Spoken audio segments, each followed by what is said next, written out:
স্বপ্ন যাবে বাড়ি আমার, এই শিরোনামে ফেসবুকে স্ট্যাটাস দিয়ে প্রিয়জনের কাছে ফিরছিলেন ওমান প্রবাসী বাহারুদ্দিন। কিন্তু ঘরে ফেরা হলো না স্বজনদের। নোয়াখালীর বেগমগঞ্জে মাইক্রোবাস দুর্ঘটনায় প্রাণ গেল একই পরিবারের 7 জনের। মা, স্ত্রী, শিশুকন্যা, নানীসহ প্রিয়জনদের হারিয়ে কেবল চোখের জলে বেঁচে আছেন বাহার। প্রবাস থেকে ফেরার আনন্দটা হারিয়ে গেল গভীর শোকে। বিস্তারিত দেখুন প্রতিবেদনে।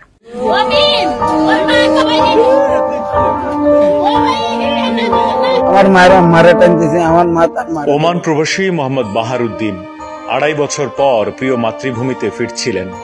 হৃদয়ে ছিল রঙিন স্বপ্ন, প্রিয়জনদের আলিঙ্গনে হারিয়ে যাওয়ার, মায়ের হাতের রান্না খাওয়ার, নিজের মাটিতে ফিরে জীবনের নতুন অধ্যায় শুরু করার। ফেসবুকে তিনি আবেগঘন স্ট্যাটাসে লিখেছিলেন, স্বপ্ন যাবে বাড়ি আমার। কিন্তু কে জানতো সেই স্বপ্নই তাকে নিয়ে যাবে এমন এক দুঃস্বপ্নে যেখান থেকে আর ফিরে আসার পথ নেই। বিমানবন্দরে তাকে স্বাগত জানাতে গিয়েছিলেন তার স্ত্রী কবিতা, 2 বছরের ফুটফুটে মেয়ে মিম, মা মুর্শিদা, নানি ফয়জুন্নেসা, ভাতিজি রেশমা ও লামিয়া। সঙ্গে ছিলেন বড় ভাইয়ের স্ত্রী লাবণী আক্তারও।